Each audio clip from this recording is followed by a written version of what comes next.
downloaded Horn app and people listening daily and all day long. We appreciate you. Lock it in and leave it right there on the Horn app today and every day as we climb on towards the holiday season. Appreciate you being there. Also at hornfm.com across the country. And look who it is across the desk. He is our shutdown corner, 5 hours a day, 5 days a week from the 713 down in Houston. DB High down there. Also DBU right here in the 512. 4 stops in the NFL. 16 years now doing great work on the radio and the media here in Austin, Texas. He is our football theorist. He is Blackstradamus, a proud baby Monroe who's going to celebrate her first Christmas in a few weeks. Hello, Mr. Babers. Hey, what's up, brother? I appreciate the intro as always, and also the hospitality.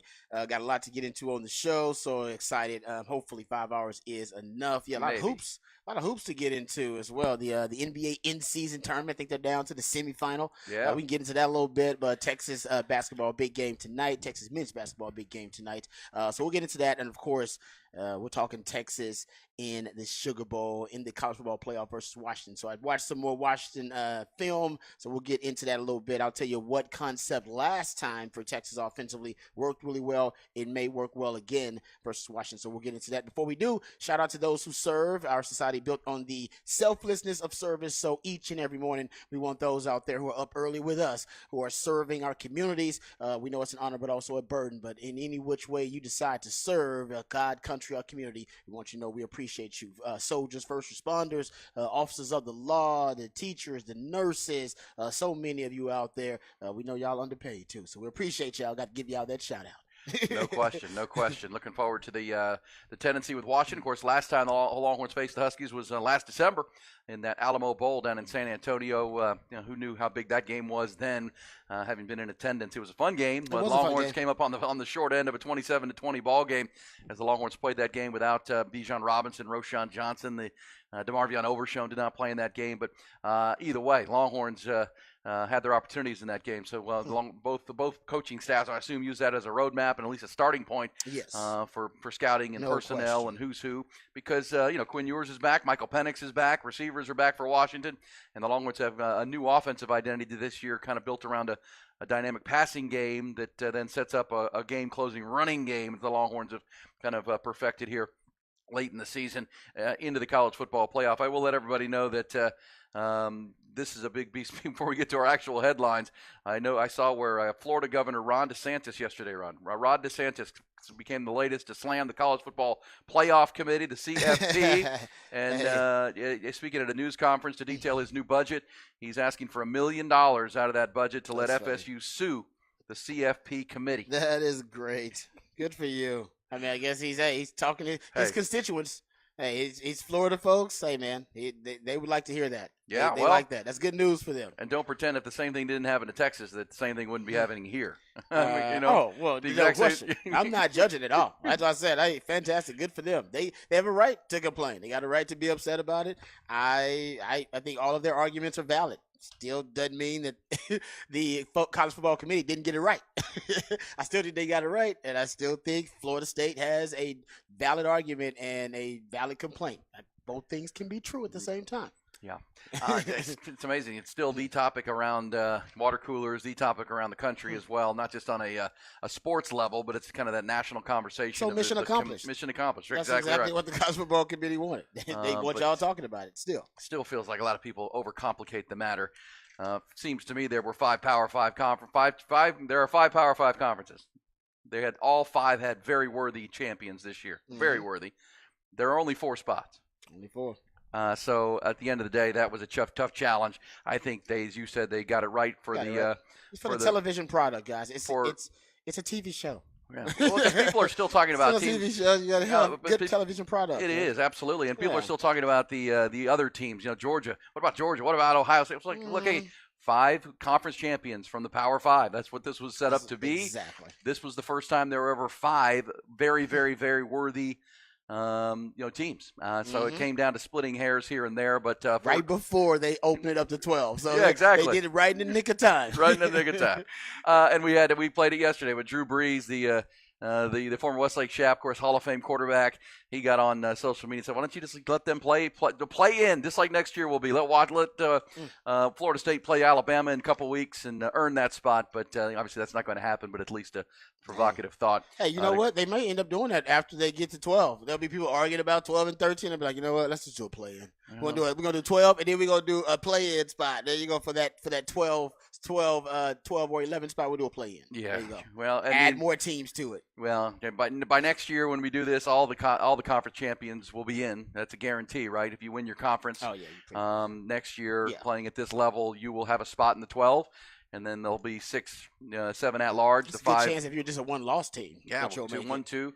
It opens up, and obviously that's frustrating. I understand Florida State fans, and they have a very strong argument, as you said. But 5 spots, 5 teams for 4 spots became a real challenge for the committee, and now lawsuits are coming. And again, that's coming from the state of Florida. So let's get to the headlines, trending topics. It's a busy Wednesday morning, 6th of December. We got stuff going on, including the Longhorns.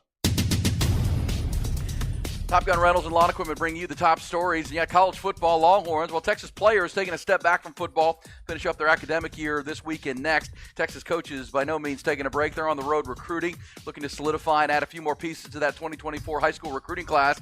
On that front, confirmation from our friends at Inside Texas yesterday that 5-star safety and Florida verbal commitment Xavier Filsaime has locked in an official visit to Texas ahead of the early signing window opening on December the 20th. The 6-foot, 190-pounder is the playmaking safety from McKinney, Texas.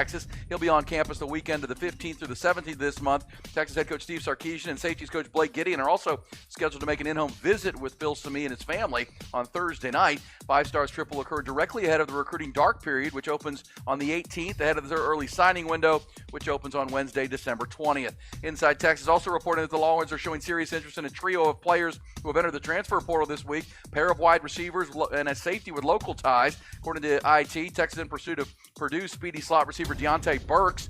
The 5'11", 190-pounder from Detroit caught 47 passes, 7 touchdowns from former Texas quarterback Hudson Card this past season as a redshirt sophomore at Purdue.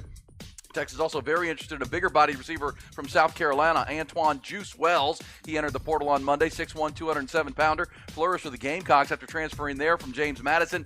Physical player, run after catch, strong hands at the catch point. Both players expected to be at or near the top of the portal wide receiver market. Longhorns interested. Another player definitely on the Texas radar is Clemson safety and former LBJ Jaguar Andrew Makuba. Makuba started 10 games for the Tigers this past season as a junior. He was a freshman All-American in 2021, ACC Defensive Rookie of the Year. Keep in mind his high school head coach Jamal Fenner is currently the director of high school relations for Steve Sarkisian. Major early season test tonight for Texas basketball. Rodney Terry's 12th-ranked Horns traveling to Milwaukee to face Shaka Smart and the 8th-ranked Marquette Golden Eagles as part of the Big East Big 12 battle. Texas has won back-to-back games over Wyoming and Texas State since suffering their only loss of the year to UConn back on November 20th. They return to a higher weight class tonight, facing the 6-2 Eagles. Also tonight in New York City, Longhorn legend Derek Johnson will be inducted into the College Football Hall of Fame during the National Football Foundation's awards dinner. Johnson was a consensus first-team All-America both in 2003 and 2004. One of the few elite Longhorns to do that. Back-to-back All-America honors. Also won the Nagurski Trophy as the nation's top defensive player, as well as the Butkus Award in his senior year in 2004. Dinner and ceremony will air on ESPN Plus tonight. Also in the NBA last night, LeBron James scored 15 of his 31 in the fourth, helped the Lakers secure the last semifinal spot in the inaugural NBA in-season tournament. A tough, tight win over Phoenix last night, 106-101. They're going to face New Orleans now. Also last night, Milwaukee went blitzkrieg on the New York Knicks to earn a spot in the semifinals there as well, 146-123.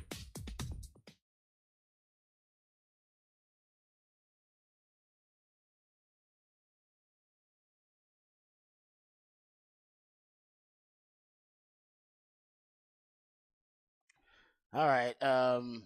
Ty's going to pull up this audio, but I want to get to it a little bit later on. The Aaron Rodgers horns down diss. Oh, he still has a burr in his saddle from the Longhorns, doesn't he? Still upset about it. But we just have to have this discussion, Longhorn fans, because I know Longhorn fans get really upset about this.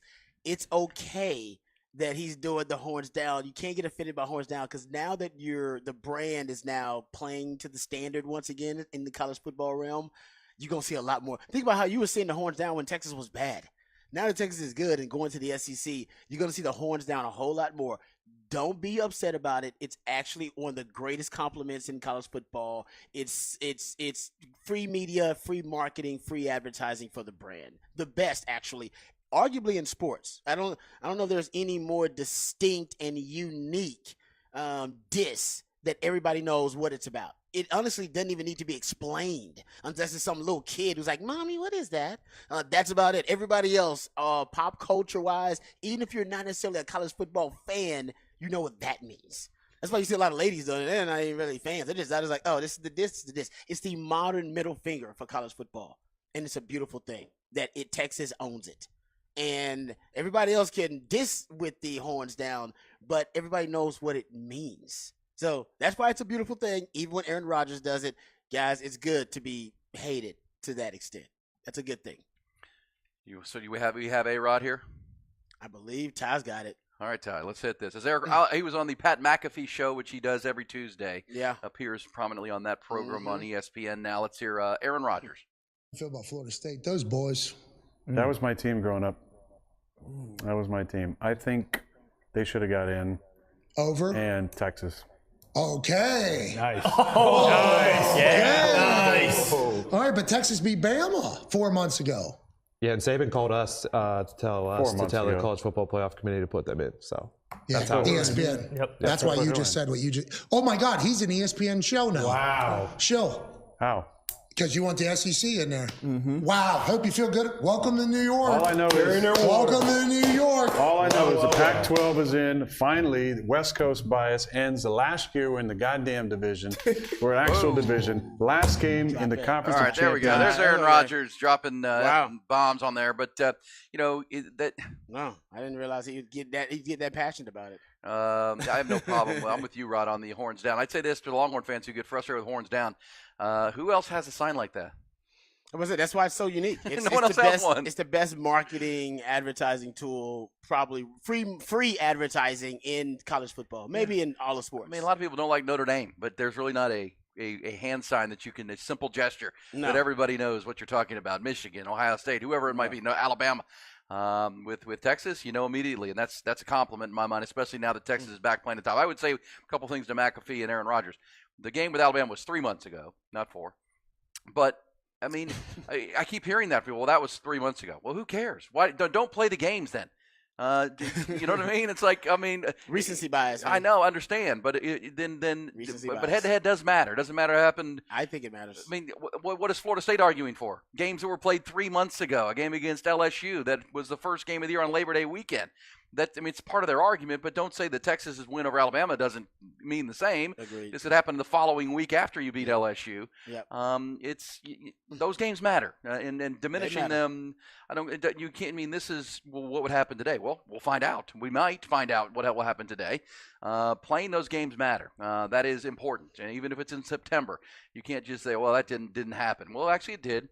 But either way, but as far as Aaron Rodgers goes, we know he doesn't like Texas. That goes back to a beef he had with Mack Brown that I covered back in 2004 when Texas and Mack Brown politicked and lobbied their way into the Rose Bowl. Yeah. To play Michigan. It was the first Rose Bowl before Texas returned and beat USC for the national championship. But Aaron Rodgers was the quarterback for the Cal Bears that year. And Cal was who the other choice would have been for the Rose Bowl, if you remember. And even back then, Mack Brown got into a bit of a war of words with Aaron Rodgers, a cocky young quarterback who wanted his team to be in the Rose Bowl. And it was, and went back, whatever the politicking was. And in the end, the Rose Bowl chose Texas to play Michigan. And Aaron Rodgers wasn't happy about it. Or what do they say, Rod, these days? There's butthurt about it. And it sounds like he still might be. Still a little upset about it, but that's all right. I mean, I get that. And I think he's among a lot of people who there's a lot of hate watching with Texas. A lot of people, there are a lot of fans. It's a huge fan base, one of the biggest in all of sports. But also, half, if not more than half the people who are going to be watching Texas, they're going to be hate watching because they want to see Texas fail and they want to see, the brand actually diminish. So that's a good thing, though. That's like I said. It means the standard of the brand is back. Texas right now is getting the cool factor back. All right, that's something for teenage. I'm not a teenager anymore, right? I'm an old man, so cool factor doesn't matter to me anymore. But when I was a teenager, the cool factor did matter. All right, and cool is currency in recruiting, and recruiting is the lifeblood of college football. When I was 17 years old and a young teenager being recruited by Texas, Texas was not the it school. It was not a cool school. Mack Brown did a great job of coming in and spinning right? The perception of Texas. And using Ricky Williams to do it. When I was coming up, actually, the Wrecking Crew had more style points and more street cred than Texas did, especially in H-Town. Now, that sounds crazy, but it's the truth. I was going to Florida State. Hell, Colorado was considered one of those it schools back then. You know what I mean? So Texas wasn't at the time. Mack Brown comes in, Ricky Williams becoming kind of the rebel with a cause. And everybody knows how counterculture that Ricky was. Run, Ricky, run. Yeah, the stuffy, kind of stuck up, high sedity reputation of Texas. He was anything but that. And anything, and you can say what you want about Ricky. You can criticize him, you can praise him, whatever. One thing Ricky was and still is cool. He always has been. He runs in certain circles because Ricky's considered cool because he does his own thing. And if you're ever around him for half a minute, you're like, hey, he's a pretty cool guy. He's different. He's different. He's his own guy, but he's cool. He's cool. And the media recognized that with Ricky, even though Ricky didn't want it, right? Ricky was, he didn't really, embrace that, but he was cool. And I think Mack did a great job being able to spin that. They won the Heisman, brought a lot of attention to Texas. And after that, the flip of Chris Sims in the number one recruiting class, I know now Longhorn fans, they, obviously have a certain, feelings about my man Sims, and I get that.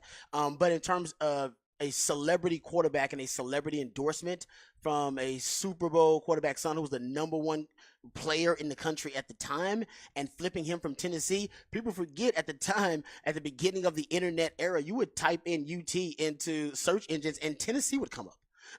Not necessarily Texas. Now that is not the case. But you know why that is? It's Peyton Manning. Yeah, at the time, like they were kind of an it school, right? And think about it. When Chris Sims he committed to Tennessee, right? He had committed to Tennessee, and he was going to follow Peyton Manning. It was, and they had won the national title with that. It wasn't Peyton Manning. It was T. Martin. But they were at it university. Is my point. Well, Texas was for sure. not. And Peyton Manning was, he played 4 years at Tennessee. He never won it. And then T. Martin won it. Yeah. But Tennessee was an it school that had landed Chris Sims, and Mack flipped Chris to Texas. And then it kind of flipped the UT to the UT. Yeah. And like I said, the cool factor, though, it was UT was a cool school. Mack 100%. really changed that perception. You get Corey Redden, you get the number one recruiting class, and then you start getting all these other players that want to play with the number one, just like we're looking at Arch Manning right now. You get other players, right, that want to play with him because they want to play with the number one player in the country, and that's how you get Roy Williams and B.J. Johnson and Sloan Thomas, and then later on Sid Benson, and then Derek Johnson will go to the Hall of Fame tonight. Yeah, exactly. And then the cool factor just kind of grows and grows. Now you got to win,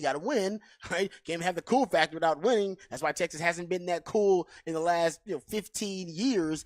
But once you start winning, you combine that with the cool factor, and I will say this about Sark. Sark's got some of that. Your Arch Manning commitment helps because that's your celebrity endorsement. So you got the Manning family hanging around. Sark, the way he dresses, the shoes. I see kids talking about it all the time. Oh, man, look at his shoes. Look at his shoes. Shoe game is strong. Shoe game is strong. But his wife, she's a fashionista, so she keeps him all, looking fresh and clean. I'm 40-something, so I'm the cool factor don't matter to me. But why do you think Deion Sanders, who won 4 freaking games, right, was on TV so much and was getting so many recruits? Because he's cool. He's got the cool factor, man. Cool is currency. And Texas is becoming cool again. They got to win though, but they're becoming cool again. Did you see the John Wick celebration that the guys had for the touchdown? I did. Touchdown celebrations. There's a cool factor now with Texas they hadn't really had in the last 15 years. And I'll give Sark a lot of credit and the players a lot of credit for bringing that back. Yeah, no, I agree with that, and that's where the Horns Down started this conversation. Horns Down now has a cool factor to it. It's not. It's mocking. It was mocking, I think, a lot of times when the team was poor and. But hate us because you're not us, kind of thing, right? Mm-hmm. Hate us because you're not us. Hate us because they ain't us. And exactly. And I think Sark can sell some of that right now. That hey, we're going to select the guys we want to be a part of us. They're going to fit our culture. They're going to fit what we want for our team. And if we want you to be a part of it, that's how you flip it. And the cool factor is certainly on board. And it's a great parallel, Rod, with what Mack did in the early 2000s, having covered that myself and covered you while you were playing in Texas. And there's Mack, who was not cool, right? Mack wasn't cool. Vince Young taught Mack Brown to calm down and be cool. He understood the importance of cool. When he was recruiting us, he told us while he was recruiting, he said, guys, I know you don't like Reebok. We're going Nike. Just give me some time. I'm a Nike guy. We're going to be Nike. Well, you come from North Carolina, Michael Jordan. Are you kidding me? So he understood how cool Nike was, right? He came in, he was like, Reebok? Man, Reebok ain't cool. What are y'all doing? We got to change that. He would come in and tell us on recruiting this, guys.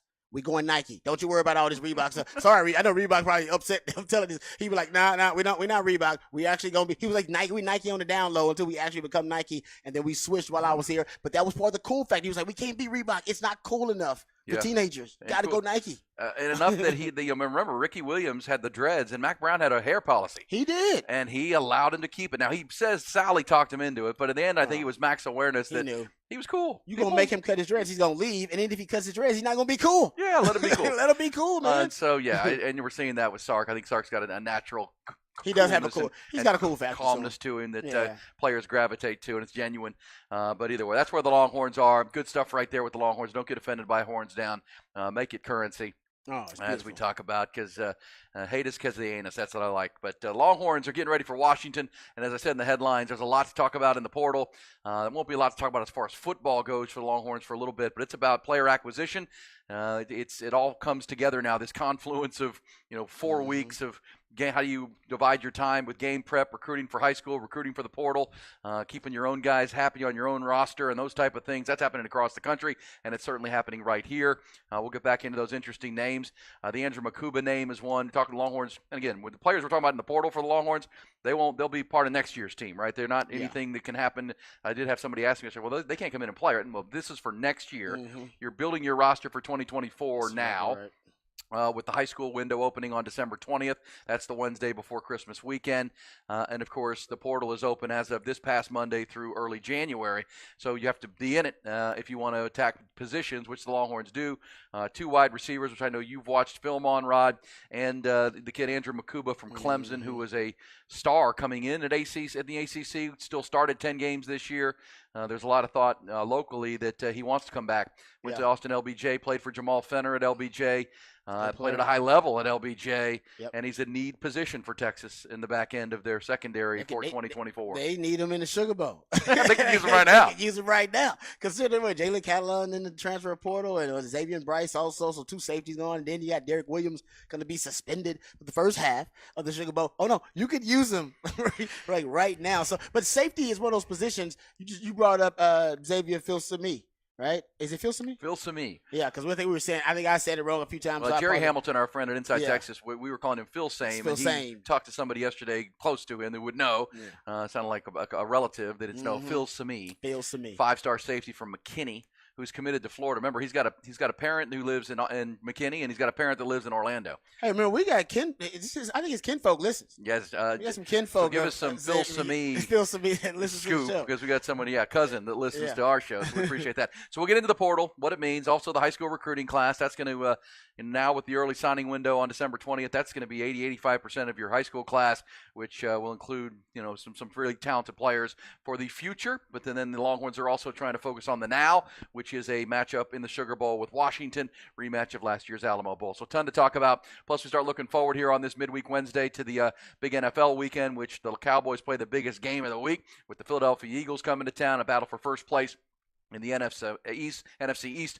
We'll do some hierarchy, some power rankings in the National Football League as we hit the climax here. Final 5 games of the regular season into Christmas. We got a lot to do there as well. Basketball with the Longhorns. Got what the facts for the end of the hour. We are just getting warmed up on Hook 'em Up with Ian Rod B. Stick with us. Lock it in on 101.9 AM 1260. Stream it on the Horn app and at hornfm.com.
Aaron Hogan, Rod Babers.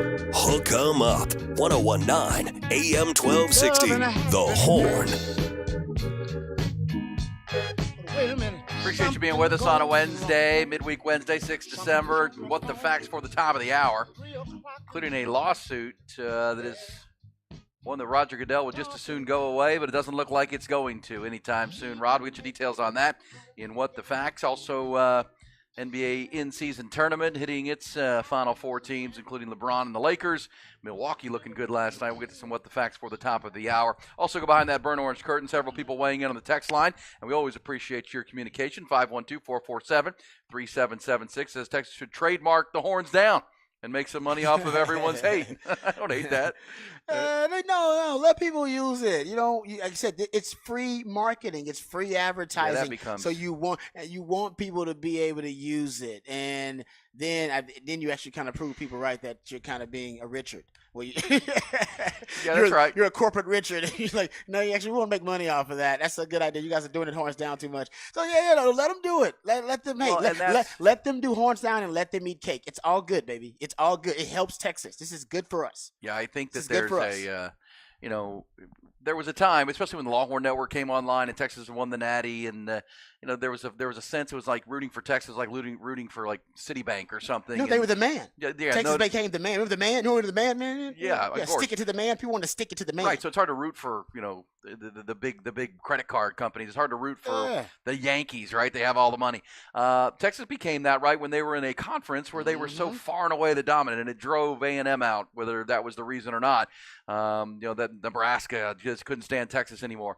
Well, it is a time now where Texas is moving to a conference where they're surrounded by big brands, right? They're part of it. They're still one of the biggest, but they're in there with Alabama and Florida and Georgia. Huge brands, huge athletic departments, huge budgets. That's a good thing. I've always said Texas needs to be there. And now they can be the cool program potentially in there because that's okay, and you can be hated. That's all right. That's all right. Nothing wrong with that. You don't have to be embraced. Yes, you don't always have to be the good guy. It's okay for you to be hated. And Texas, I think, has gotten used to that now on their farewell tour of the Big 12. It's worked for this roster. I mean, Sark has played it up with the FAFO and keeping receipts and the John Wick mentality and embrace the hate. All that I think has been a positive for Texas this year as far as staying focused and responding to it exactly.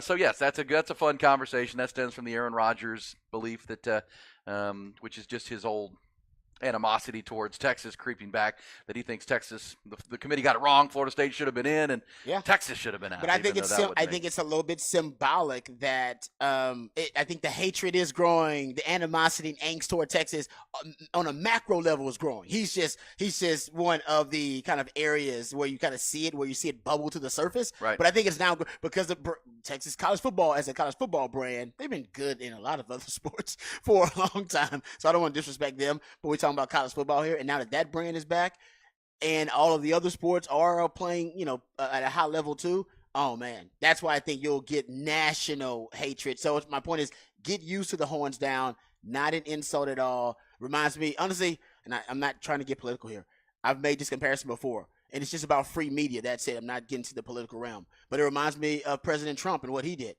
His election, right? And he was campaigning. It was a lot of hatred. It was a lot of headlines. People thought, man, those are bad headlines. Well, sometimes any publicity is good publicity. He got so much free media, damn near $6 billion in free media. He didn't have to campaign really. He didn't have to spend any money on campaign.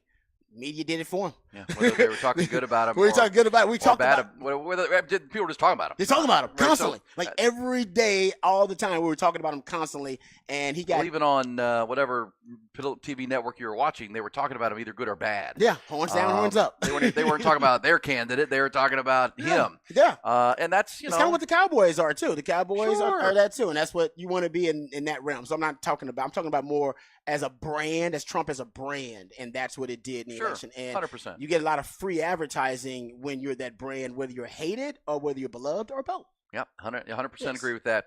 And Pat McAfee yesterday with Aaron Rodgers bringing the Longhorns into the front of the conversation, because they hadn't been. They would have been Alabama versus Florida State in that conversation, big picture. And I think the committee knows this too. Look at all those brands. Michigan now. You know the highest rated games in college football this year? Michigan. Of course. Well, that was all the media outside of it. Everybody's writing stories about Connor Stallions and the sign stealing. It's Harbaugh's making quips and one-liners 100%. and talking about Judge Judy and stuff. Yeah, man, all that stuff helps. Hey, what the facts for the top of the hour? But let's right now go behind the burnt orange curtain, talk some Texas football, deep dive with Rob. And they were all asking themselves the same question: what is behind that curtain?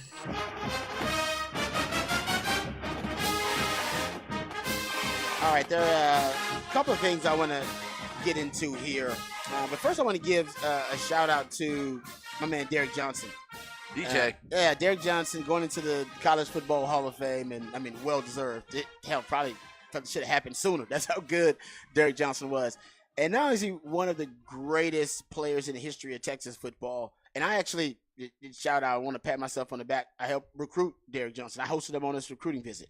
And I remember, that's worth a shout out, Rod. Oh, I remember Mac Brown. I remember the conversation. Like Mac said, I don't know if I hosted a lot of guys. I don't know if Mac ever sat me down before I hosted a recruit and explained to me how important it was. It was one of them conversations, like a straight up me and Mac 10-minute. Like, hey man, we identified you as the guy we need to host him because we need to close this deal. If we want to play for a national championship one day, we need this guy. Like, he's that good. Wow. That's what Mac basically broke down. I'm paraphrasing, but he's like, basically, we get this guy, he can basically turn the defense you're playing on into one of the best defenses in the country. Like, he's just that good. And so I remember that, and Mac was like, listen, if you can't close it, I ain't gonna be mad at you, and you got some other stuff going on. If you're distracted, it's okay. Let me know so we can put somebody else on it. And I was like, come on, Mac. I'm your guy. Yeah, I got this. I mean, somebody to close to show him. Basically, my job is to show him a good time in Austin, Texas. Just don't give me no parameters, and we good. Don't ask no questions about how I'm gonna get this accomplished, and we good, Mac. So, of course, Mac's smart. He had plausible deniability. He didn't ask any questions. Just wanted to know, could I close the deal? It's like, Mac, I can close the deal. All right. Told the Wood about it. My dudes Sims and my boy Bo Skeezy and my boy Montreal Flowers. So the Wood knew all about it. Like, hey man, we got to get this dude. So, Hostmore's visit, obviously, everything went well. We end up closing the deal. We get DJ. Here's the beautiful thing about Derek Johnson's career path as a football theorist. Think about his arc of his pro career. Think about this for a second. It's fascinating. And I think it's football theory on a macro level. So, for the first 6 years of his NFL career, no Pro Bowls, no All-Pros. None. He didn't make his first All-Pro team or Pro Bowl team. And now he's one of the greatest linebackers in the history of the Kansas City Chiefs. I want to say he's one of their, CBO let me know. He one of the all-time leading tacklers on the team in the history of the franchise. I mean, guys, yeah, he's in their Hall of Honor, Ring of Honor. I'll make sure I look that up. The Chiefs? Yes. Oh, he is, for sure. Yeah, he's one of their all-time greatest players. But I'll get all these accolades in a second. But I want to discuss his career arc that I think is really fascinating. So he didn't make his first All-Pro or Pro Bowl until he's 29 years old, almost 30, which in the NFL, the average NFL career is 3.5 years. So he's deep into his second contract, probably damn near getting close to negotiate, a third one before he makes his first Pro Bowl All-Pro. Why? What happened? I've talked to Derek Johnson about this, and he's agreed. So my theory, my hypothesis has been proven. What happened to the NFL around 2011? 2010. Spread. Yep. Spread based. Went more Big 12-ish. Yep. That's exactly right. Yep. Cam Newton comes into the league around that time. RG3 comes into the league around that time. You have coaches like my man Shano that are going to college coaches like Art Browse saying, all right, we're going to draft this guy. I need your playbook. I need to know how you weaponize this guy. I need to know what you weaponize him with. I need that. They start running zone read option at the NFL level, right? With these dynamic quarterback renaissance athletes, right? Because at this point I'm talking about right then. This is why I said VY was about 5 years too early. Yep. He's about if he'd have been born about 5 years later, man, VY he'd have been thrown in that same conversation. But the NFL teams and NFL coaches started to be a little bit more progressive, and they started to steal and siphon these concepts from the college level to make sure they weaponize these quarterbacks, these really athletic quarterbacks they were getting at this level. And you're seeing more and more of it now. It's commonplace, right? But at that time, it was a relatively new thing. You see, even he knew, like, oh yeah, the NFL became more of a spread league. It went from 3 yards in the cloud of dust almost overnight to a 3-step drop league. And my man Derek Johnson, when he came to Texas, he came as a spread baby. Think about it. In Texas, and Andy Reid has said this before, the lower levels are always 5 years ahead of the higher levels of football. He always said the college game is 5 years ahead of the NFL, and he would say the high school level is about 5 years ahead of college because they can afford to take more chances and be more creative and be more innovative. And they have to be, by the way. Right? So necessity is the mother of invention kind of thing. So the spread of football mentality, it was at the high school level way before it was at the college level, and way before, of course, it's at the NFL level. It got to the NFL last. So Derek Johnson was a spread baby. He came out of the spread era, running sideline to sideline, defending in space. Right? He was comfortable being manipulated in space, so to speak, because he was fast, all right, and he had great instincts. All right, in space. He's one of the guys that would a great story here. He came into Texas doing that tomahawk chop, that tomahawk kind of strip ball. Punch the ball he would out. come out and punch. Yeah, I guess you call it a tomahawk punch, if you will. And nobody taught him that. He was doing that coming out of high school. We started teaching that in our drills on defense when we watched him do it. We were like, that actually is pretty good, guys. I think do that. Everybody started doing more of that. That is a great technique. He naturally did that because he was operating in space. He was a ball-oriented havoc defender, all right, who was all about the ball, but at a linebacker position who could run like a DB. Perfect for spread football. So in the Big 12, what happened in the Big 12? Right around the time he came in, the air raid. Mike Leach. Yeah. So it became a spread league. So he was perfect. Everybody copied Mike Leach. He was perfectly at home. And Oklahoma. And that's what took him so long to achieve at the NFL level, because when he just got there, he was playing in a phone booth, 3 yards in a cloud of dust, and he was good at it, but he wasn't elite at it. But when the league became a spread league, he was right out. Reverted to what he was. Even at 29 years old, he was like, I still know this. Well, because Derek Johnson, who will go into the College Football Hall of Fame tonight, the 22nd Longhorn, and congratulations to DJ. You said it, Rod. He was a linebacker who ran track in high school, ran the 100-meter dash, did the triple jump. Just a freak, man. And when these guys first saw him, he was a chase player, right? He would chase things down. Great description. And then he would chase you down and wreak havoc at the point of contact, right? The ball would be on the ground or, big hits. He was just so good in space. And kind of like Micah Parsons when Micah gets out in space and just running things down. That's not a bad example. And covering ground. I mean, it was just a joy to watch. And obviously by his junior and senior year, he was first-team All-American, won the Bronco Nagurski Award, won the Butkus Award. He was a great, great player. And way to go, Rod, bringing him to Texas and now explaining. That does make sense how he – That's why he started. And I asked him about that one day. Because the league came to him, essentially. Yeah, exactly, right. He was almost ahead of his time because he was trying to learn, okay, I've never played this. I played this way in high school and college, and now this is a whole new thing. I'll figure it out. But then, look, the league's changed into what I like. It was like he was almost 30, and he was like, man, imagine. And I told him, I was like, dude, imagine if the league was spread when you got there. Damn. When you were in your prime. Because he basically admitted, like, I wasn't in my prime then. I was a savvy, good player, but I wasn't running like I was, like a gazelle. I shot off a cannon like I was when I got to the league. But they didn't need that. They didn't ask him to do that. And he's like, yeah, that's a great theory. And I like I said, I almost feel bad for him, but because I think he would have been a Hall of Fame player. I think if he's in the Chiefs Hall of Fame. Yes, if it had happened. Pro Bowls, but you're right. He didn't make a Pro Bowl until he was almost 30, and then played 4 or 5 more years there. All-time leading tackler for the Kansas City Chiefs. Made the Pro Bowl in 2016. He was like in his upper 30s when he made another Pro Bowl because the league came. And I thought you said that just right. Spread. And it's a good football theory conversation about Vince Young because Vince Young got there 5 years early. Oh, you did. 5 years early. Coaches who didn't want to change their offense for him. Yeah, stubborn, and at some level just set in their ways. But, look where he went. He went to Tennessee with Norm Chow and Jeff Fisher. And those guys wanted Matt Leinart. And Matt, that was still the traditional pocket passer, throw it from the pocket. And Vince wasn't that, so they didn't know how to weaponize him properly, even though he still had great numbers his first few years. But it was always a conflict with the head coach. And Who knows if Vince was a little bit later. Just no, about 3 years, maybe 3 years. Yeah. Because I think because right around because I wouldn't say it was Cam Newton that really, it wasn't him, but it was around that time that all these athletes started coming into the league playing that position. Because Greg Davis had to alter, right? Greg Davis had his set off and kind of offense that he ran with Major and Chris and Sims and those guys, and then it was when Vince came in that they finally said, I think it was Jim Grove at Wake Forest who was the first guy running the spread.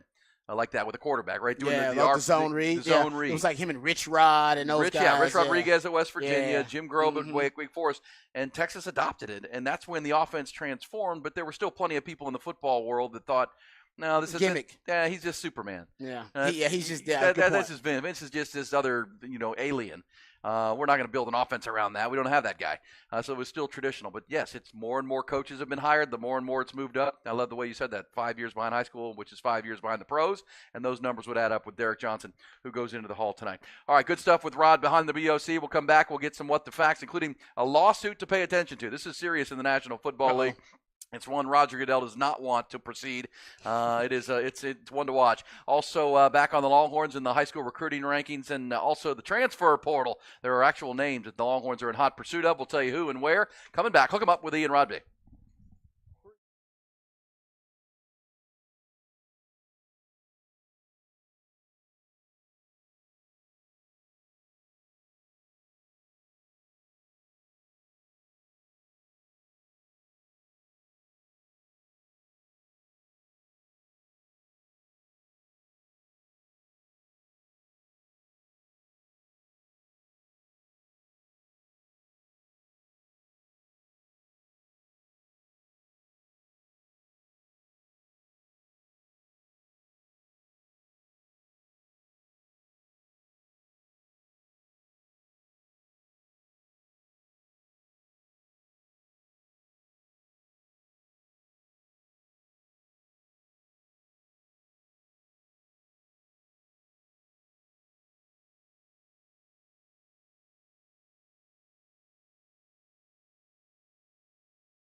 Aaron Hogan, Rod Babers. Hook 'em up. 1019 AM 1260. The Horn. All right, what the facts time on a busy Wednesday, a midweek Wednesday here on Hook 'em Up with Ian Rod B. Rod, what do you think of this and a what the facts? According to Matt Musil, sports reporter down in Houston, KHOU, Aggie football head coach Mike Elko has offered the Aggie offensive coordinator job to K-State offensive coordinator Colin Klein. Klein, what? Yes. Hold up. A&M? A&M. Why? I don't know. Klein turned down the Penn State OC job just last week, according to the same reporter. I like Colin Klein. I thought the Aggies would shoot higher. Yeah. I mean, obviously, Mike Elko has a maybe he's got a philosophy he wants to be compatible with his defense or something like that. Well, the name to watch on the offensive side, and you know this, Rod, very well, is Brennan Marion. That's who I thought that's who I brought up that they should go after. But he's in demand across the country, really, and he still wants to be a head coach. I know he wants to be a head coach, so he's not going to be there for long. But I think he'd be really good. You know, for the time he'd be there, I think he'd be really good. I mean, UNLV's leading. That's according to Matt Musil, KHOU, Houston. I mean, UNLV's leading the country in rushing touchdowns. I know they lost that title game, but they did. Man, he was in the mix for UTEP. He finished second for the head coaching job at UTEP. Brennan Marion did. I like Colin Klein. I just thought they'd go for somebody who's a little bit more explosive, dynamic, a bit more, a lot more modern offense. But I'm sorry, Colin Klein's he's really good. Maybe with more, more talent. Yeah, maybe more talent that he'd be able to do more with it. So, what do you have in what the facts, Rod? And then I'll get you more on this lawsuit you need to watch. How about this? Brock Purdy. Brock Purdy is averaging, how about this, yards per attempt on just screens. He's averaging 8.6 yards per attempt on just screen passes alone. He's averaging more yards per attempt on screens than 28 starting quarterbacks are averaging on everything this year. God, you know what? He's a part of a machine of an offense when they're healthy. It does show you, yeah. Because as we said, I mean, people have him up for the MVP, and I wouldn't vote for him because I don't think he's a good player. I think he's not even the best player on his offense. He might be the backfield. He might be the fourth best player on his own offense, behind Trent Williams and Debo and Christian McCaffrey. He's part of it, though, man. It's a machine when they're cranking. It's impressive to watch. No, it is. Eagles-Cowboys this weekend, the biggest game in the NFL. All right, here's that NFL story, Rod. More than 2 years after Raiders head coach John Gruden filed a lawsuit against the NFL and Commissioner Roger Goodell for allegedly leaking the emails that forced his departure from Vegas and cost him his career, the Nevada Supreme Court will take up the question of whether the case should be sent to arbitration. This from A.J. Perez of Front Office Sports, hearing that a 3-judge panel will hear it on January 10th. The hearing will be televised. Okay. Wow. Yes. The hearing will be televised. Yes. I wonder who got man. This is a big deal because if this goes forward and if the Supreme Court in Nevada rubber stamps this to go forward to arbitration, well, then it's under oath. Then it is discovery time. And this is what John Gruden refuses to settle. Yeah, because he wants the dirt out there. Oh, yes. He wants the dirt. He's like, y'all want to trash my name? Yes. Y'all act like I'm the bad guy here? Yes. Oh, I'm not the bad guy. Yes. Well, he might be, but he wants to make sure there are other bad guys, right? Yes, yeah. That are worse. Actually, there are others who are worse than me. And remember, this got caught up in the Daniel Snyder investigation, which led to leaked emails, which led to John Gruden and some racist language that were in the emails that forced him to resign his position. And remember, John Gruden left a job where he was cushy doing the Monday Night Football thing, making good money. And he took the Raiders job, and he had to step aside. And Raiders been a bit of a tailspin ever since. So keep an eye on that, January 10th to the Nevada Supreme Court. He better make sure that it's actually some real dirt. Because if it's just some stuff that people don't care about, Americans, we get easily distracted. We move on fast. Oh, I know. So he better make sure he's got some real show-stopping dirt on these owners in the NFL. Otherwise, all for nothing. You should just took the money. Well, if you should have took the money, it would have waited. If it's not something like that, I'm gonna be disappointed. I'm assuming he's got something that's gonna stop the show. Well, or he thinks is behind there, and you're right. It's one of those. What's like in the smoking gun? He's got it. There it is. Like, oh, what's in Jimmy Hoffa's grave? Yes, or something, right? There what's there? Well, we'll be watching, I think, because this goes all the way to he's suing the NFL and Roger Goodell specifically. Oh yeah, and listen, the NFL. Oh no, NFL reporters are going to cover it because they're waiting. They're waiting like us. They're waiting like, oh man, he must have a bombshell that he's ready to drop. And the NFL is so powerful typically they can move these proceedings. They either buy somebody out, settle it with them, done deal, or into one of their little kangaroo courts that kind of has a they do that appointed judge that they want because they have the CBA, but he's not bound by the CBA. No. Everybody else usually is. No, this is one to watch. That's one to watch with John Gruden because he seems right. like he's got his, he's not giving in on this, and he wants Roger Goodell, he wants league officials under oath, and he wants discovery. He wants things on the record. Yep. Emails. NFL hates being on the record. No, I'll tell you right now, they do not like being. They do not like people going, well, you asked this question and you had this response. They don't like that. No, they especially don't like discovery. It means financial record stuff. They don't want like sharing that stuff. No. Well, and it's not just Roger Goodell. You got to know other owners. They're like, what? And then you got emails and texts that are on company phone. These old billionaires, they don't know how to use that stuff. They send out all kind of stuff on the phone. So, it could be a problem. It could be. Keep an eye on John Gruden. A huge problem. John Gruden, he just won't go away, will he? Yeah, 2 years now. Hey, he knows where some of the bodies are buried. He's been around the league long enough to know where the bodies are buried. And he's one of their own, and now he's turning against them. Trouble. Yeah, and he's refusing to settle. I know. That means no dollar amount enough. He's standing on principle. That's dangerous. The NFL prefers you to stand on money. Like, we got plenty of that. We can solve our problems with money. Principle, the NFL is not really, they don't really have a moral compass. They don't understand that kind of stuff. All right, we'll come back. Rod's got a rant coming up, first of two this morning on our 5-hour morning conversation. We'll also reset the headlines and those portal prospects the Longhorns are chasing. And also a big high school prospect, 5-star, we'll tell you about in our headlines. We roll on. It took 'em up with Ian Rod B, having fun with you on a Wednesday. Glad you're with us on 1019 AM 1260, streaming on the Horn app and always at hornfm.com.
A busy Wednesday on Hook 'em Up with Ian Rod B. Start looking forward to a big-time weekend. Big-time game tonight in college hoops we need to preview. That's Texas and Marquette.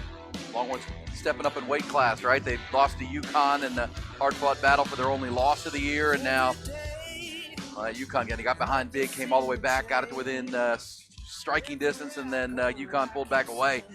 Tonight they came back and played Wyoming and Texas State. Got wins to get to 6-1, and now Marquette tonight in Milwaukee, part of the Big East, Big 12 battle. Yeah. Rodney Terry facing Shaka Smart. Ooh, that's sexy right there. And Ty will know this, that only one player on the current Texas roster played for Shaka Smart. I think there's only one guy who's been here for 10 years. Yeah. Brock Cunningham? Brock Cunningham. Man, old man. OG. Well, he's like Ty's age. You know, Ty hung around with him. No, I honestly, I love, and some people don't like it, man, I love that these guys who basically went through COVID and through the kind of the shift of the transfer portal and everything, that these guys have ended up with like 7 years of eligibility. Like, I don't even know how it works out. I haven't even done the math. But it's happening in college football, college basketball. If you end up in that sweet spot, you can just milk it for as much eligibility as you can. Yeah, you're not a pro, probably, as far as the NFL. Because you got that COVID NBA. year. They gave that extra COVID year. Oh, yeah. On that, And top in of that. Brock's case, he redshirted before COVID even happened. So there you go. Yeah, it's crazy. Yes, I'm saying you hit that sweet spot. There's some guys that end up. There's some college football players that are going to go up their 7th year. Yeah. It's like, how the hell does that happen? But you know what? If you're not going pro, like if you're Dylan Gabriel, you're not an NFL quarterback. You'll get a shot. But why rush the opportunity? Because you know you're not necessarily going to get drafted that high. You'll get a shot, and it's an outside shot.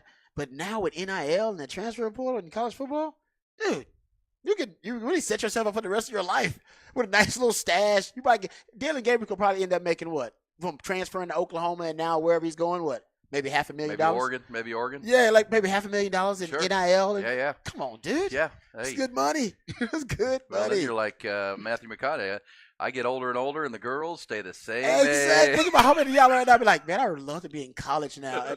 Dude, I had that experience. When I got done with the NFL and came back, thank God for Mac Brown. Yeah. Because Mac Brown convinced me. I came back to just visit, and Mac was like, what you doing? I was like, I think I'm retired, Mac. He's like, what you mean you're retired? He's like, are they calling you? I was like, no. He's like, oh, you are retired then. If they're not. You never retired. The NFL just kind of gets they're You done either calling retire or you've been retired. you. And most of the NFL, even Dan Neal said that. Oh no, you get retired. They stop calling. Because as soon as they call you, be like, I'm ready. Are you actually ready? No, but I'm ready. I'll be ready to go. Yeah, so I was done with my NFL career, came back, and Mac was like, no, you should come to school. Come back to school.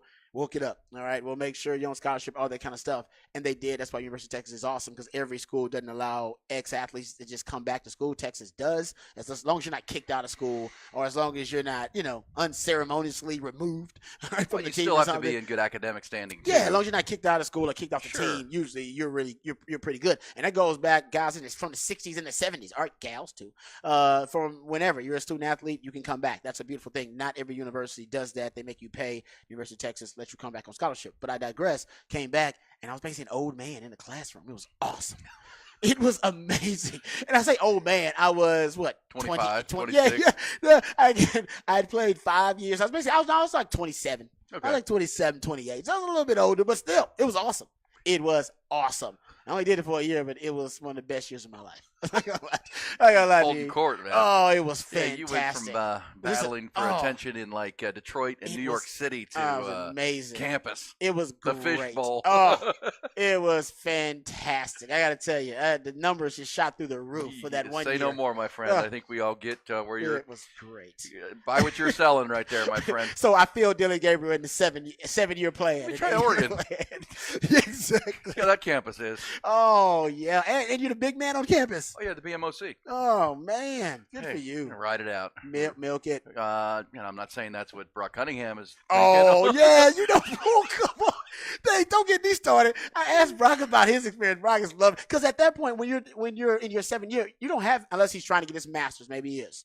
If somebody trying to get your master's or something, then maybe you got a full slate academically. But a lot of these guys, they don't have a full slate. They're just taking a couple Class hours. or two. Yeah.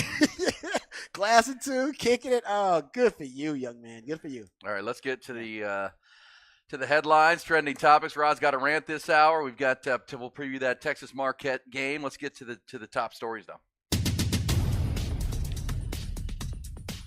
Top Gun Rentals and Lawn Equipment bring you the top stories on this Wednesday. Start with college football. Longhorns, Texas players taking a step back from football, finishing up their academic year this week and next. Texas coaches by no means taking a break. They're on the road, fanned out across the country recruiting, looking to solidify and add a few more pieces to the 2024 high school recruiting class. On that front, confirmation from Inside Texas yesterday that five-star safety and Florida verbal commitment Xavier Filsaime has locked in an official visit to be on campus at Texas the weekend of December 15th through the 17th.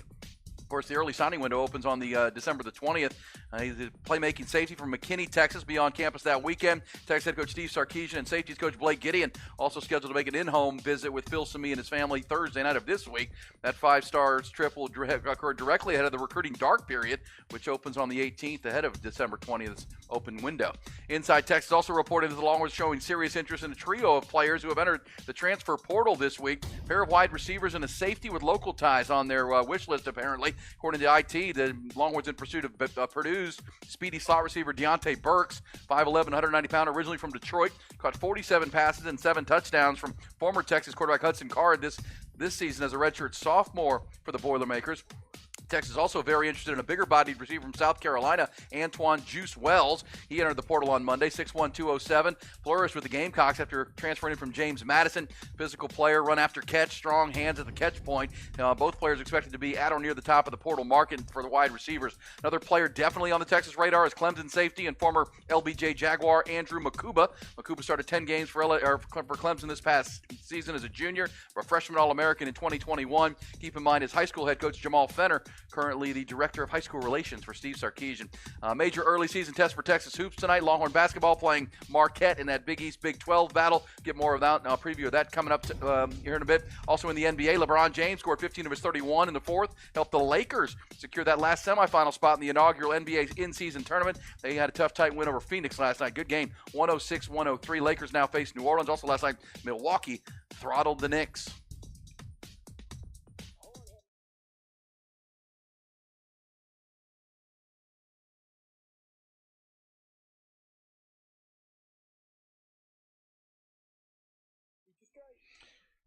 Pretty amazing that LeBron is still having these amazing fourth quarter performances.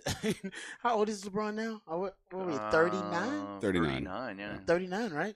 Yeah, approaching 40. Had 31, 11, 8. Going head to head with Durant last night. KD. Yeah, that was okay. I'll ask you this, Ty, because you watch probably more NBA. Ask both of you guys. Have you watched any of the in-season tournament? On accident. It's not like a scheduled viewing appointment for watching it. I've thrown it on just thinking it's a regular season, just a regular season, regular game, and then I'm like, the court's different. I guess it's an in-season tournament game, but beyond that, no. I can't wait to see what the ratings are, if it actually did increase viewership. It'll be interesting for yours truly because I'm not guilty, Your Honor. I have not watched. No, I haven't either. There's so much football to be, and we're back and doing everything we've been doing. But this weekend it should slow down a little bit, and this is the weekend of and I think by design.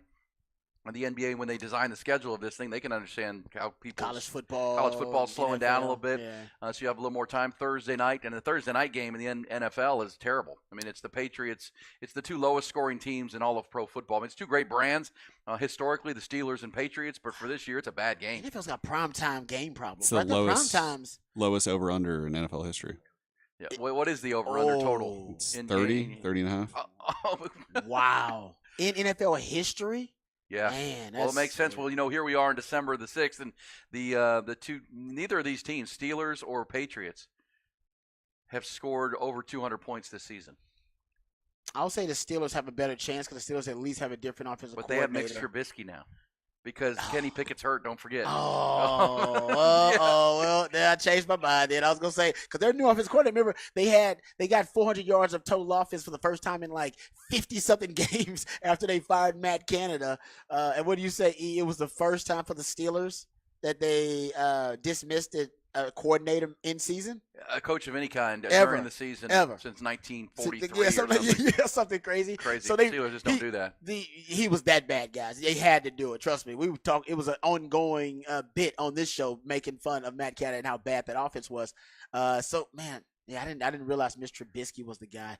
So many quarterback injuries too. Yeah, Kenny Pickett's now hurt, and he's gonna be out a while. And it looks like Trevor Lawrence for Jacksonville is gonna be out it's a high ankle sprain, so it could be a month. I don't know if I added Kenny Pickett to the list. I got to check. That may be half the league now. And now you put Trevor Lawrence on the list. That was 15. Trevor Lawrence would have been 15 if Kenny Pickett's on there. I don't think he's on my list. That'd be half the league now that's played a backup quarterback. Well, and I would mention to that point, I mean, that's if you're a Texans fan like Rod and I mean, C.J. Beathard's going to be quarterback in the Jaguars for probably through Christmas. High ankle sprain. If you saw the injury, that's not something he rushes back from. I mean, it's no surgery for Trevor Lawrence, but that's a month injury before he's healthy. That's his plant foot on the right side.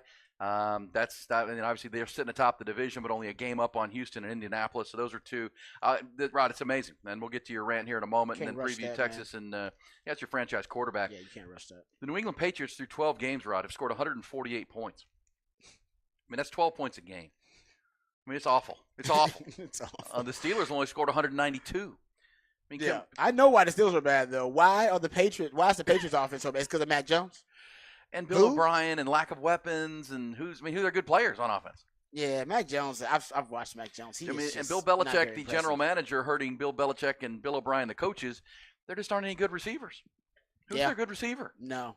I mean, who's their good running back? Ramondre Stevenson? And then you combine that with the fact that you combine the lack of talent offensively with Bill O'Brien, who you and I know intimately well in terms of his offensive philosophy from his time with the Texans, and even with Alabama, he doesn't necessarily give you a schematic advantage. No. Well, then the Steelers have more weapons, but they've just had a bad offensive coordinator. I mean, they've got locker room problems. The Deontay Johnson thing, that video went viral of him not trying on a play at all. Did you see that when he wasn't? I did not. I missed that. Oh my gosh, I'll send it to you. The play running in a game.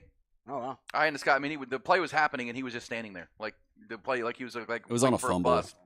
Oh yeah. Oh okay. I don't know if he saw the ball come out, but even when he did not make an effort whatsoever. He made no effort to chase down. It was the bad luck. Defender. So that's a problem. George Pickens not happy because he doesn't get the ball, and but at least they have Najee Harris and they've got Jalen Warren. They got some decent players.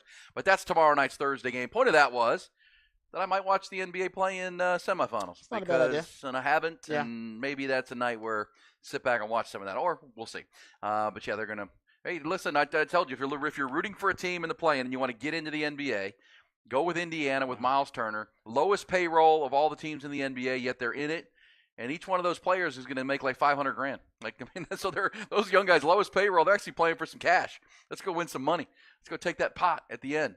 Beat the Lakers, beat the Bucks. But by the way, the other side of that with the NBA, Rod, the Bucks. The Bucks. 146 last night. We thought when Damian Lillard was traded to Milwaukee to go with Giannis, that team could be unbelievable. Listen, they shot 61% from the field last night and beat the Knicks like a drum. Really impressive. Really impressive. All right, let's get to Rod's rant, first of two today on this Wednesday morning. Rod's rant of the day is brought to you by Apple Leasing, the easiest and safest way to get a new car.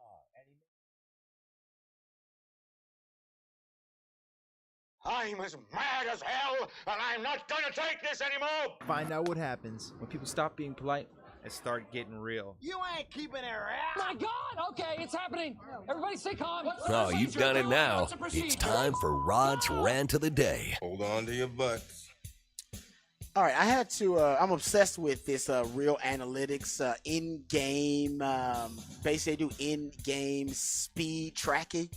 And they have their own technology that they use. But they basically track all the games across college football at the FBS level, and they track the fastest players in game, like actually in game situations, punt returns, breakaway runs, breakaway, yards after the catch scenarios. Anytime a player can get to max speed, they track it, and then they give you the fastest players in college football every week. It's a really cool stat that they have, and like I said, I think it's one of those things where it doesn't necessarily give you the fastest players. They're not tracking every player that's on every play, but ball carriers are what they're tracking. And Sark's going out of his way to emphasize speed on the outside, and he wants mass girth on the inside, right? Big humans inside, and he wants fast, speedy humans on the outside. That's his formula to compete at the highest levels, his championship formula. It's going to do well when he goes into this and translate well when he goes into the SEC. But remember, he said his formula was based on watching the college football playoff and watching the commonalities between the best teams that played in the college football playoff. And the commonalities for him were big humans inside, fast humans on the outside. Make simplified for you, and elite quarterback play. I think he didn't add that to the mix, but based on his formula. And then when he got to Atlanta, he had an undersized offensive line. He did, and he tried to run his system that they were. And it was like, I can't do it. I can't do it against big physical D lines. Yeah. And I'll never let that happen again when I ever get a head coaching job. Bigger humans. That's exactly right. And that was actually when he and Kyle Flood started tinkering with that sixth offensive lineman up there, but that was one of the reasons. It was like, no, we just need more mass. We actually need another big human to compensate for the fact that we don't have enough mass. Exactly right. So anyway, that's Sark's formula. But what I love about the Real Analytics tracking is they've been tracking ball carriers, and they have essentially confirmed Sark's formula is working. They have Xavier Worthy as now, after the college football season is done and officially after championship Saturday, the championship weekend, they have Xavier Worthy as the fastest player in college football based on their Real Analytics in-game speed tracking data. They got him at 22.7 miles per hour on that punt return that got called back due to the penalty. That was the max speed he reached, and that is the highest max speed for any ball carrier in college football this season. Like I said, remember, they go weekly and track the fastest players in college football. They have him making 3 appearances on their fastest players of the week list. So 3 different times he made the list. That's not the most. I believe the running back for Oregon made it 5 times. He's a really, really good player. But anyway, getting back to it, Jaden Blue ended up making the list too of the top 10. They got Jaden Blue tracked at 22.3 miles per hour on that breakaway run that he had versus Texas Tech. So they got him at 20, which is the 9th fastest track time so far this season. So essentially, Texas has 2 players who ended up looking at max speed of their in-game speed tracking data, ended up top 10 fastest ball carriers in college football this season on specific plays. 22.3 miles per hour. He's the fastest running back tracked this season. Jaden Blue's the fastest running back they tracked all year long. Man. In a in-game speed data. So, and Xavier Worthy, of course, fastest player, but also the fastest wide receiver. So based on their data, they got Texas. They said Texas has the fastest running back in college football and the fastest wide receiver in college football. Now, I'm not saying that it's, obviously, apples to apples kind of thing, but just talking about in-game live tracking with the ball carriers. Just some other kind of periphery items here. The fastest conference is the Big 12. Oh, wow. Yeah, the Big 12 had 43 appearances on the fastest players of the week list by Real Analytics. They had 43. Big 10 ended up with 40. The Big 10 is second. How about that? I'm a little surprised by that. Pac-12 had 36 appearances. The ACC had 30. The SEC had 27. The AAC had 21 appearances. The Sun Belt 13. Mountain West Conference 11. MAC 7. Conference USA ended up with 4 appearances on the fastest players of the week list. If you looked at teams with the most appearances, Ohio State first, then Oregon, then Florida State, then Kansas. Shout out to Kansas. Kansas actually had the fastest quarterback tracked in the nation. Jason Bean ended up being the fastest quarterback tracked. They had him over 22 miles per hour as well. And the most appearances by position, running back 109 times, wide receiver 79, DB 26, QB 21. Only 1 tight end made the most any appearance at all. So there you go. That's the real time. It's real analytics, I should say, in-game tracking, speed tracking data. But they basically are confirming Sark's recipe, Sark's formula. It works. Fast speed on the outside, and Sark uses a ton of it, weaponized within the framework of his offense. And Xavier Worthy, I asked him one time, I said, X-Man. When I interviewed him, I think he was around the Big 12 media days, and I asked him, I said, who on the team is faster than you? Just give me that. He said, nobody on the team is faster than me. On the team. He said, there's nobody faster than me on that team. Yeah. And it was not a brag. Like, he was being matter of fact. He's like, no, nobody. Like, it's pretty. Trust me, it is known throughout that locker room. I'm the fastest human being on that football team, and he's arguably one of the fastest human beings, if not the fastest human being in college football right now. He's one of them. be fun to see him at the Combine coming up in Indianapolis as he's likely to get an invite and on his way off to the But he's a good route runner, though. That's what I like about him. He's, sometimes guys, I always say, speed, it's one of the data points, is one of the traits of a great wide receiver, but it doesn't make or break a great wide receiver. Having speed at wide receiver is like being well endowed. Just because you're well endowed doesn't make you a great lover, right? There's a lot of other things, variables at play. There are a lot of factors at play. Same thing about speed at wide receiver. Just because you're fast doesn't make you a great wide receiver. There's only one sub 4.3 wide receiver in the Pro Football Hall of Fame. Just one. Moss. Randy Moss. And he was a great wide receiver. Moss. Well, that's why I know you like Adonai Mitchell, A.D. Mitchell, because his route running. I mean, he might not be the blazer when he gets to the Combine, but his route running ability, elite. Yes. Which is what the next level is. That's how you separate. And he's tall, and, angular, long arms. Hey, that speed, which Sark doesn't, that's what he wants, right? He wants big speed. He wants big guys and speed. And then if you have big speed, okay, we'll take you too. Big speed. You can get it. That's JT Sanders. That's right. Big speed, I'll take big speed. Give me that. Yeah. But that leads to the portal guys the Longhorns are chasing. Deontay Burks. I know you've seen him at Purdue. He was a track guy in high school and can really run. He can run. He's a speed demon. And it actually fits kind of the Sark, mode of receiver, right? Sark doesn't mind if you're slight or smallish as long as you can play through contact and you're a speed demon. Yeah. And that's Burks. He's a speed demon and he plays through contact, got good hands. I think he fits really well in a Sark offense. I think he's really that kind of receiver. And Juice Wells, bigger guy, but physical. I think Juice Wells will fit in any offense. I just think he's one of those guys. He doesn't need compatibility. He's a contested catch freak. I think that's his X-Man ability. He's really powerful, and once he gets the ball in his hands, I said that Burks is a yak daddy, yards after the catch. He's a yak daddy, but yards after contact. You're not going to tackle him with throwing the shoulder in there. You're not going to tackle him with an arm tackle. Once he catches that curl route or that out route, you better make sure you bring your form and you better wrap him up. Otherwise, he's going to break it and he's going to break away. I love Juice Gruskin. And I think he'd be really good in the red zone, kind of like A.D. Mitchell is, because he's really good at contested catches. As long as he gets a one-on-one. Like one of those guys on little short passes, too, little quick passes into the boundary or whatever. Yeah, man. Like a screen with him? Yeah. Well, you keep saying it, and he's at South Carolina now, but transferring. Deebo Samuel. That's how you see Shano using that guy. He's powerful. Powerful player. And I would also say, and we're going to actually check in with Jerry Hamilton here coming up from Inside Texas. He'll help us preview the Texas Marquette game tonight and what he thinks about Deontay Burks and the likelihood of the Longhorns landing him. Juice Wells out of South Carolina. Andrew Makuba out of Clemson, and local name to watch. By the way, we always get these texts from Ken, Rod. Somebody who listens to our show said, it was Makuba's brother told me this summer that Andrew wanted to come home. Oh, I love it. I love when Ken folk hit us up. Yeah.